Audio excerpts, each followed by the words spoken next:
Il était venu chercher la sirène qui tuait avec une chanson d'amour. Il n'avait jamais prévu de venir le dernier couplet. La mer avait oublié la douceur. Les vagues noires rongeaient la coque du revenant comme des loups affamés, et le ciel au-dessus avait la couleur d'un hématome éternel. Pas d'étoiles. Pas de lune. Seule la lueur froide et phosphorescente du plancton brassé par le sillage contre-nature du navire. Je pendais dans une cage de fer suspendue à la poupe, les orteils effleurant à peine le pont quand le bateau plongeait. Le sel avait cristallisé sur mes lèvres, mes cils, la peau à vif de mes poignets là où les menottes m'avaient mordu. Ma gorge était sable et feu. Je n'avais pas chanté depuis 9 jours, pas depuis qu'on m'avait arrachée, saignante et à moitié noyée, des ruines de ma cité engloutie. On m'appelait monstre. On n'avait pas tort. Dépalant. Délibéré. Le bruit de bottes qui avaient marché sur des cadavres comme sur des traités. Le capitaine qu'un vortigerne s'arrêta sous ma cage, son manteau claquant dans le vent comme des voiles déchirées. Même à travers les barreaux, je le sentais, froid, immense, ancien d'une manière qu'aucun mortel ne devrait l'être. Grand, large d'épaules, taillé dans la nuit même. Une cicatrice fendait son visage du temple gauche à la mâchoire, pâle comme clair de lune sur l'os. Ses yeux étaient du gris de l'eau profonde juste avant qu'elle ne vous avale pour toujours. Il ne leva pas les yeux tout de suite. Il étudia les chaînes qui retenaient ma prison, comme s'il calculait exactement le poids qu'il faudrait pour me laisser tomber à la mer. « Tu n'as pas chanté » dit-il enfin. Voix basse, rauque, salée de fumée et de siècles d'inutilisation. Bien. Je détesterais perdre le reste de mon équipage dès la première nuit. Je ris ou j'essayais. Cela sortit comme un coassement. Ton équipage devrait me remercier. Je ne tue que ceux qui m'aiment. Son regard se leva alors. Quelque chose vacilla derrière l'orage de ses yeux. De l'amusement, peut-être. Ou de la reconnaissance. L'amour est un luxe que les morts ne peuvent se permettre, petite sirène. Il s'approcha, ses bottes résonnant sur les planches mouillées. Et je suis mort depuis très longtemps. Je détestais la façon dont mon pouls trébucha. Je détestais la façon dont l'air entre nous s'épaissit, comme si la mer elle-même se penchait pour écouter. Il leva la main lentement, délibérément et referma ses doigts autour d'un barreau. Le fer gémit. Une toile de givre partit de son contact, courant sur le métal jusqu'à effleurer mes chevilles nues. Je reculai d'un bond, les chaînes tintèrent. Froid, demanda-t-il doucement. Je montrai les dents. Elles étaient encore pointues. Je suis née dans l'abîme. Tes petits tours de salon ne m'effraient pas. Menteuse. Le mot fut presque tendre. Il tira une clé de l'intérieur de son manteau vieux fer, en forme de dent de Léviathan et déverrouilla la porte de la cage. Elle s'ouvrit dans un hurlement de gonds rouillés. Descends, ordonna-t-il. Je restai où j'étais, genoux contre la poitrine, cheveux argent fouettant mon visage comme des algues. Oblige-moi. Un instant, le vent lui-même sembla retenir son souffle. Puis il bougea, trop vite, trop inhumain, et soudain sa main était refermée sur le devant de ma robe en lambeaux, me tirant hors de la cage comme si je ne pesais rien. Mes poignets entravés s'accrochèrent au barreau, la douleur explosa, blanche et brûlante. Il ne lâcha pas. Il tira jusqu'à ce que je sois plaqué contre lui, poitrine contre poitrine, mes pieds nus pendant à quelques centimètres du pont. De près, il sentait la poudre, l'orage et quelque chose de plus sombre, du sang ancien figé en plein écoulement. Je ne répète jamais une demande, murmura-t-il contre ma tempe. Son souffle aurait dû être chaud. Il ne l'était pas. Marche, ou je te porte en bas et je te chaîne à mon lit jusqu'à ce que tu te souviennes des bonnes manières. Tout mon corps s'embrasa, rage, terreur, et quelque chose de bien plus traître. Je lui crachai au visage. Il cligna une fois des yeux. Eau salée et sang coulèrent sur la cicatrice. Puis, incroyablement, le coin de sa bouche se releva. Pas un sourire. Quelque chose de plus cruel. Parfait, souffla-t-il. Je commençais à m'ennuyer. Il me lâcha si soudainement que je chancelai. Avant que je ne tombe, des doigts glacés entravèrent mon poignet, plus doux que les menottes, pire parce que c'était sa peau contre la mienne. Il me traîna à travers le pont comme un trophée pris à l'hameçon. L'équipage observait depuis l'ombre homme aux yeux trop grands, bouche cousue par la terreur ou la malédiction. Aucun n'osait parler. Jamais. Le revenant était un tombeau qui naviguait. À l'escalier de la descente, il s'arrêta, me jeta un regard. Ton nom, sirène? Je relevai le menton. Les noms ont du pouvoir. Tu ne l'as pas mérité. Un nouveau scintillement dans ses yeux gris d'orage. Alors je t'appellerai mort, jusqu'à ce que tu décides d'être autre chose. Il me traîna dans l'obscurité. Et quelque part dans ma poitrine, la première note d'un chant que j'avais juré ne plus jamais chanter se mit à frémir douce, traîtresse. Le cœur du revenant était plus froid que son pont. Il me poussa à travers une porte de chêne noir cloutée d'os de baleine. Dès qu'elle se referma derrière nous, le hurlement de la tempête s'éteignit, avalé par des parois épaisses qui buvaient le son comme des éponges boivent le sang. Il ne restait que le gémissement sourd du navire, une bête vivante en souffrance. Des chandelles de feu bleu funèbre flottaient en l'air, projetant des ombres qui rampaient comme des araignées. Les murs étaient couverts de cartes marines, golfes disparus, côtes englouties des siècles plus tôt, la ville dit, Kéris, le port perdu de Dahu. Par l'unique hublot on apercevait une eau verte noire où des visages pâles se pressaient contre la vitre, bouches ouvertes dans des cris muets. Qu'un lâcha mon poignet pour saisir mon menton et m'obliger à croiser son regard. « Assieds-toi, dit-il. » Il n'y avait qu'un seul siège, un fauteuil taillé dans du bois flotté et des vertèbres de cachalot, dignes d'un ancien corsaire malouin. Je restai debout. Son pouce effleura le coin de ma bouche, essuyant le sel et le sang que je lui avais craché plus tôt. Le geste était presque clinique, curieux. Puis il porta son pouce à ses lèvres et goûta. Mon ventre se retourna. « Tu as le goût des fins, murmura-t-il. Et toi celui d'un homme qui a oublié ce qu'est la peur, répondis-je, la voix rauque. Ce sera ta perte. Il rit un rire bas, fêlé, le premier son vivant que je lui entendais. Petite mort, dit-il en me contournant lentement, j'ai cessé d'avoir peur la nuit où la mer m'a pris mon cœur et a refusé de me le rendre. Il s'arrêta derrière moi. Je sentis son poids sans chaleur, si proche que mes cheveux frôlaient son manteau. Dis-moi la prophétie, souffla-t-il à mon oreille. Celle qui dit que la dernière fille des marées chantera le monde dans le silence. Je fermai les yeux. Je l'avais entendu murmurer dans les cathédrales noyées du Finistère, gravées sur les côtes de Léviathan. Quand la dernière fille de l'océan chantera pour celui qui l'aime vraiment, les mers boiront le soleil, et tous les cœurs encore battants suivront. Je tournai légèrement la tête, mes lèvres effleurèrent presque la cicatrice qui barrait sa joue. Si tu la connais déjà, chuchotai-je, pourquoi me garder en vie? Parce que, répondit-il, et le mot sonnait comme un aveu, j'ai l'intention d'être l'homme qui survivra à ton chant. Ses doigts glissèrent dans mes cheveux, serrèrent jusqu'à ce que mon cuir chevelu picote, pas encore cruel, juste un avertissement. J'ai navigué ces eaux maudites 317 ans, continua-t-il. Chaque port pourrissait dès que ma quille le touchait. Chaque femme qui m'a regardé avec tendresse s'est jetée à l'eau avant l'aube. L'amour est poison pour moi, sirène. Ce qui fait de toi l'arme parfaite. Il me relâcha et s'approcha d'un cabinet d'ébène. Il en sortit un collier, fer noir incrusté de nacre qui luisait comme des écailles au clair de lune. Des runes anciennes, écritures des sirènes tordues en quelque chose de plus laid, rampaient à la surface. Mon sang se glaça. Tu le porteras, dit-il. Il ne réduira pas totalement ta voix au silence. Seulement quand je l'ordonnerai. Simple précaution. Je suis, après tout, un monstre soigneux. Je reculai jusqu'à ce que les cartes froides me collent le dos. Touche-moi avec ça et je t'arrache la gorge avec les dents. Il pencha la tête, songeur. Tu essaierais.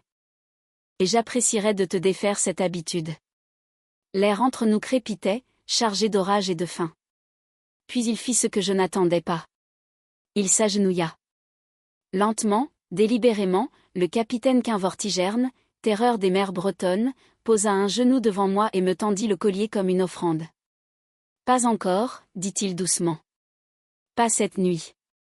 Cette nuit tu as encore le droit de me haïr correctement. Je le regardai, le souffle coincé entre mes poumons et mon orgueil. Il se releva, immense, et posa le collier sur le bureau. Promesse. Menace. Choix repoussé. Dors, ordonna-t-il en désignant une couchette étroite fixée au mur. Demain nous atteignons le gouffre de Capbreton. Là, l'eau est si fine que les morts entendent respirer les vivants. Tu chanteras pour moi, une seule note. Juste pour prouver que les légendes disent vrai. Je ris, amer et cassé. Et si je refuse? Son sourire fut lent, terrible, magnifique. Alors je te ferai désirer chanter, petite mort. J'ai des siècles d'expérience pour faire supplier les gens de choses qu'ils juraient mourir plutôt que d'offrir. Il se tourna pour partir. Sur le seuil il s'arrêta, main sur la porte. Je m'appelle Quin, dit-il sans se retourner. Au cas où tu déciderais que les malédictions sonnent plus doux quand on sait comment appeler le cadavre. La porte se referma. Les chandelles bleues s'abaissèrent en braise. Je restai dans la pénombre bleue, tremblante de rage et d'autres choses de bien plus dangereux. Parce que pendant un battement de cœur, un seul battement traître, quand il s'était agenouillé devant moi comme un pénitent, j'avais presque voulu effleurer la cicatrice qui coupait son visage en deux. Presque. Je m'allongeai tout habillé sur la couchette, les poignets encore à vif, et fixai le hublot où des visages noyés passaient comme des fantômes en quête de leur nom. Le sommeil ne vint pas. Au lieu de cela, au fond de ma poitrine, la première note du chant qui finit les mondes se mit à gonfler, douce comme un soupir d'amant, affamé comme une lame. Et quelque part derrière la porte, je jure avoir entendu le cœur mort du capitaine répondre d'un seul battement impossible. Le gouffre s'ouvrit à l'aube, même si l'aube n'était ici qu'un souvenir. La mer se fendit comme une étoffe déchirée, révélant un abîme si profond que l'eau devenait vert. Le revenant glissa dedans comme si l'océan lui-même s'inclinait. De chaque côté s'élevaient des murailles d'eau noire, immobiles, qui multipliaient le navire à l'infini, une flotte fantôme infinie, tous les mêmes hommes aux yeux creux, la même prisonnière aux cheveux d'argent, le même capitaine balafré debout à la proue, manteau claquant comme un drapeau de guerre. Qu'un ne vint pas me chercher lui-même au petit jour. Il envoya un mousse muet avec un plateau, galette tiède de pont-l'Abbé, rillettes de maquereaux fumés, une huître encore fermée posée sur un bout de velours saint-violet. Pas de mots. L'huître était le message, avale-la ou garde-la, mais tu porteras toujours un morceau d'abîme en toi. Je brisai l'huître entre mes dents. Elle avait le goût des enterrements et des premiers baisers. Quand la porte s'ouvrit enfin, il l'emplit tout entier. Aujourd'hui il ne portait pas de manteau. Seulement une chemise de lin noir ouverte au col, manches relevées assez haut pour laisser voir des avant-bras noués de cicatrices de cordage et de runes qui bougeaient quand on les fixait trop longtemps. La balafre sur son visage semblait fraîchement taillée dans la lumière vitreuse du gouffre. Il n'avait pas d'entrave. « Viens », dit-il seulement. Je le suivis, parce que la curiosité est un hameçon plus acéré que le fer. Sur le pont, l'équipage se tenait dans un silence parfait, disposés comme des pièces d'échecs que personne n'osait toucher. Leur regard était rivé aux murailles d'eau où leurs reflets vieillissaient et pourrissaient en accéléré, peau qui se détache, os qui jaunissent, bouche qui s'ouvre sur des cris sans son. Qu'un me conduisit à la proue. Là, un cercle avait été tracé avec ce qui sentait le sang et la lumière d'étoiles. Au centre attendait un seul objet, une grande conque rose, couleur de coquille de lambis assez large pour que j'aie pu m'y rouler enfant. « Chante là-dedans », dit-il. Une seule note. Le gouffre la portera jusqu'aux oreilles des anciens dieux qui dorment encore dessous. Si les légendes disent vrai, ils répondront. Et s'ils répondent? Sa voix s'abaissa. Alors je saurai comment briser ce qui m'a été fait. Je pénétrai dans le cercle. Les lignes tracées brûlèrent froidement mes pieds nus. Et si je chante, demandai-je doucement, me diras-tu enfin ce que tu es vraiment? Il soutint mon regard sans ciller. Je suis ce qui reste quand un homme passe marcher avec la mort et refuse de payer la dernière facture. Un vent qui n'aurait pas dû exister dans le gouffre fit voler mes cheveux contre son poignet. Il ne recula pas. Je pris la conque. Elle était tiède, palpitante, comme un cœur qui aurait appris à vivre dans l'os. J'aurais pu tout finir ici. Une note parfaite, dirigée non vers les dieux mais vers lui. Laisser le chant se déverser dans sa poitrine et regarder le grand capitaine qu'un vortigerne se noyer dans le premier vrai sentiment qu'il ait connu depuis 3 siècles. Mes lèvres touchèrent l'embouchure de la conque. Je le sentis s'approcher derrière moi, sans me toucher, mais assez près pour que son froid maudit effleure ma nuque. « Fais-le », souffla Théil. « Tue-moi si tu peux, petite mort. Je te défie. » Quelque chose en moi, plus ancien que la pitié, plus ancien que la colère, se déroula. Je chantai. Pas la note qui tue. Pas encore. Un seul son grave, celui qu'une mère pousse quand elle trouve son enfant déjà froid. Celui que fit l'océan le jour où la ville dit son bras. C'était la tristesse pure, assez pure pour couper. Le gouffre répondit. Les parois de verre volèrent en éclats en 1 million de miroirs. Chaque éclat montra un quin différent, un garçon aux yeux rieurs sur un quai ensoleillé de Saint-Malo, un jeune homme agenouillé près d'un corps de femme tandis que les mouettes hurlaient, un homme signant son nom avec son sang sur un contrat écrit dans une langue de cris, un capitaine seul sur un pont en feu pendant que son équipage sautait à l'eau en souriant. Et dans chaque miroir, il cherchait quelque chose qu'il ne savait pas nommer. La conque devint brûlante. Je la laissai tomber. Le silence retomba, plus lourd qu'aucune tempête. La main de Quin se posa sur mon épaule, ses doigts tremblèrent, une seule fois. « Que as-tu vu » demandai-je sans me retourner. Sa réponse vint rauque, à vif. Tout ce que j'ai perdu le jour où j'ai décidé que perdre valait mieux qu'aimer. Il me fit pivoter. Les miroirs avaient disparu, il ne restait que ses yeux, fissurés et anciens. « Tu as chanté la peine, pas la mort, dit-il, presque accusateur.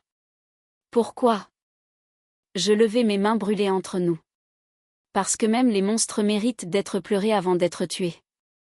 Pendant un instant, le monde se réduisit à l'endroit où son cœur aurait dû battre et celui où le mien battait trop fort.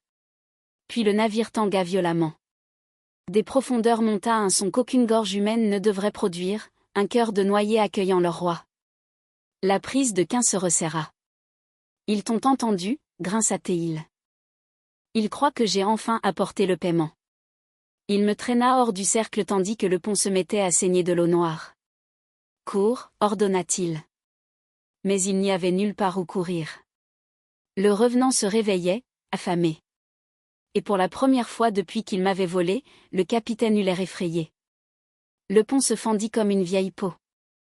L'eau noire jaillit entre les planches, épaisse comme du goudron et tiède comme du sang vivant. L'équipage ne cria pas. Ils avancèrent simplement, un à un, et se laissèrent prendre par la mer. Leurs bouches s'ouvrirent dans une gratitude muette tandis qu'ils sombraient, les yeux révulsés d'extase. Quin me plaça derrière lui et tira une longue rapière qui pleurait rouille et clair de lune. « Reste près de moi, gronda-t-il. Quoi qu'il arrive, ils te veulent vivante. Moi, ils me veulent brisée. » Quelque chose d'immense se déroula sous la coque. Je le sentis frôler la quille comme une langue qui goûte une plaie. Le revenant gémit de reconnaissance. Il saisit mon poignet et courut. Nous fuyions sur des planches qui se soulevaient tandis que l'océan montait à notre rencontre. Les portes claquèrent toutes seules. Les lanternes saignaient un feu bleu. De chaque ombre surgissaient des souvenirs devenus solides, femmes aux cheveux d'algues, garçons au visage juvénile de Quin, tous tendant vers lui des mains d'écume. Il les trancha d'un revers net, les spectres se dissous en sel qui brûlait la peau. Nous déboulâmes dans sa cabine. Il claqua la porte, tira le verrou, puis s'y adossa de tout son poids, comme si cela pouvait retenir la marée. Pendant 3 battements de cœur nous ne fîmes que respirer. Puis le hublot explosa vers l'intérieur. Des mains spectrales, froides et translucides, cherchèrent sa gorge. Il les écarta d'un coup de lame. Les doigts se dissolvaient en vapeur salée. Je reculai, ma hanche heurta le bureau. Le collier noir y était toujours, tiède maintenant, vibrant de faim. Les yeux de Quin croisèrent les miens dans le chaos. « Mets-le, dit-il. Tu es fou. Si tu ne le fais pas, ils t'emmèneront et te forceront à chanter jusqu'à ce que le monde oublie qu'il existe. Ce collier lie ta voix à mon seul commandement. C'est la seule laisse assez longue pour atteindre l'enfer. » Un autre hublot vola en éclats. D'autres mains. Je saisis le collier. Il brûlait de froid, comme un regret gelé. À l'instant où je le fermai autour de mon cou, les runes s'embrasèrent blanc. Une douleur exquise me traversa, comme si l'on avait passé un fil d'argent dans chaque veine étirée d'un coup sec. Quin vacilla, porta la main à sa propre gorge. Un cercle de runes identiques venait d'apparaître sur sa peau. Il me regarda, abasourdi. Le lien, il n'était pas censé t'enchaîner toi. Il devait enchaîner le chant, pas la chanteuse. La cabine trembla. Le plancher plana se souleva comme si un géant voulait plier le navire en deux. Il franchit l'espace entre nous en deux enjambées et prit mon visage entre ses mains tremblantes pour la première fois en 3 siècles. « Écoute bien, petite mort, dit-il d'une voix brisée. J'ai menti. La prophétie ne parle pas de la fin du monde. Elle parle de la mer réclamant enfin l'âme qu'on lui a refusée, la mienne. Le jour où j'ai refusé de mourir, j'ai volé ce qui lui appartenait. Elle a faim depuis ce jour-là. » Son pouce effleura le collier, le contact envoya une flamme sous ma peau. « Tu n'es pas l'arme, souffla Théil. Tu es le paiement. » Je ris, un rire fêlé, désespéré. « Alors pourquoi ne pas la laisser me prendre et en finir ?» Il posa son front contre le mien. La cicatrice était rugueuse contre ma peau.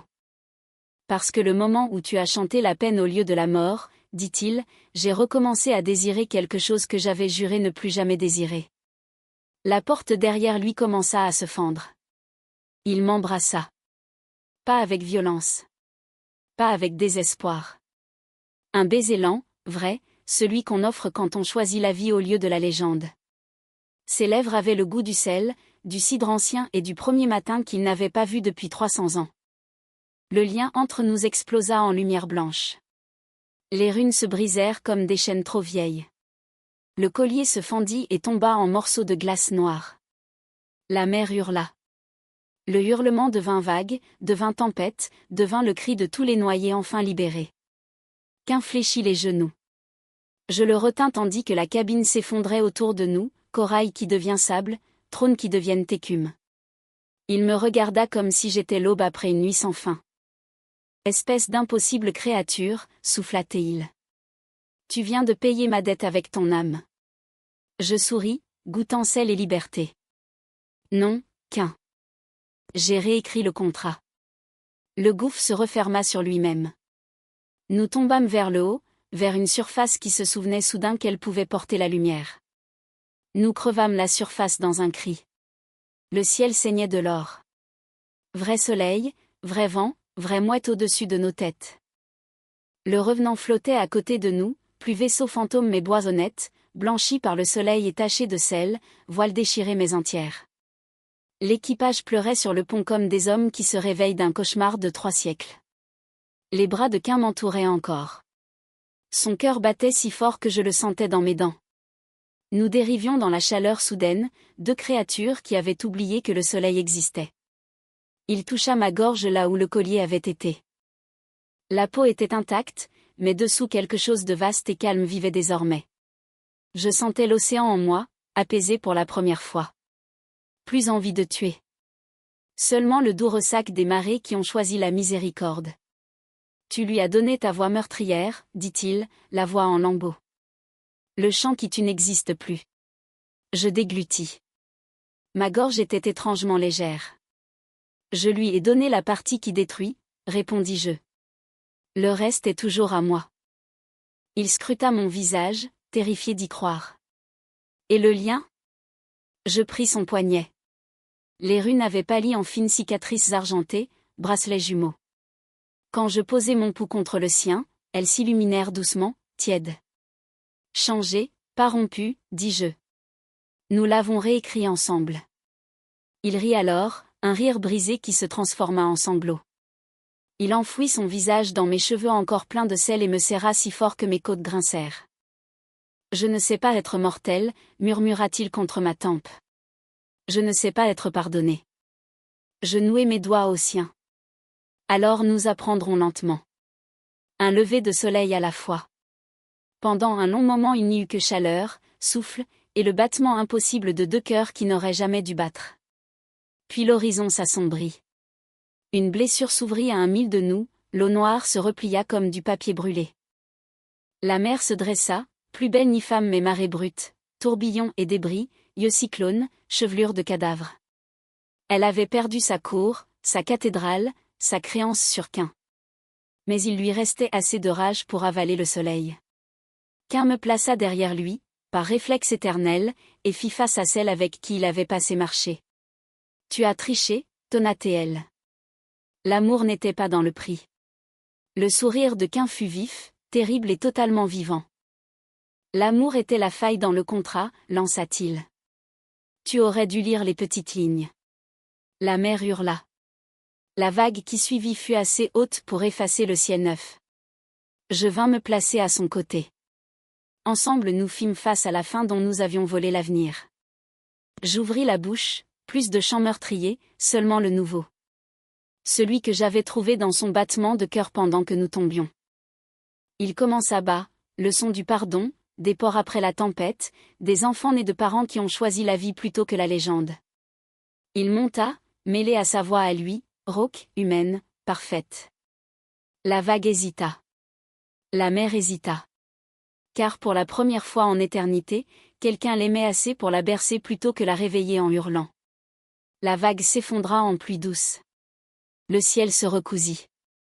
La mer s'abyssa lentement, comme une enfant épuisée qui accepte enfin de fermer les yeux. Son dernier regard ne fut pas haine. Ce fut émerveillement. Puis elle disparut.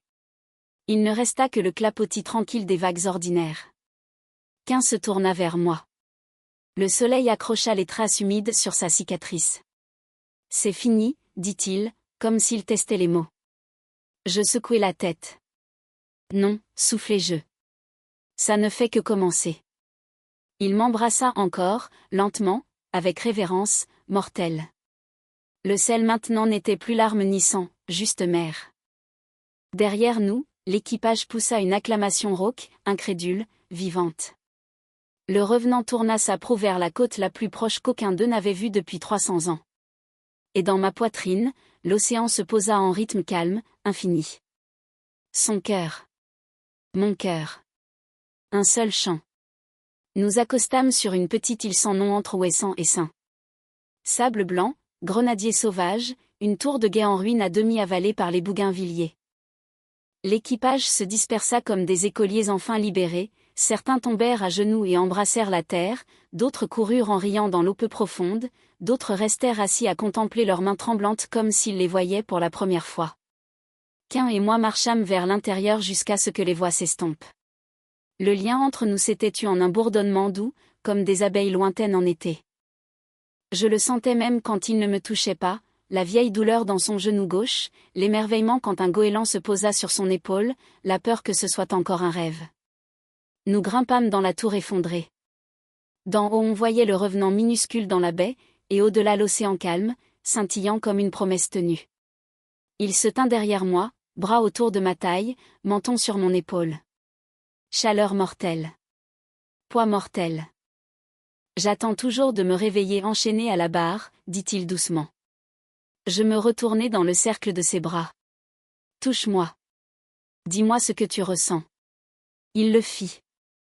Paume le long de ma colonne, pouce sur les endroits où j'avais autrefois voulu déployer des ailes d'os et de désir. Ses yeux étaient gris d'orage adoucis par le soleil. Vivant, souffla-t-il. Terrifié. À toi. Je posai sa main sur mon cœur. Écoute. Il ferma les yeux. Sous sa paume, l'océan vivait encore en moi, mais il sonnait désormais berceuse et silence entre éclairs et tonnerre.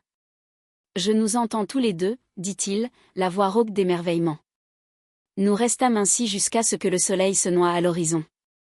Alors je reculai juste assez pour le voir nettement.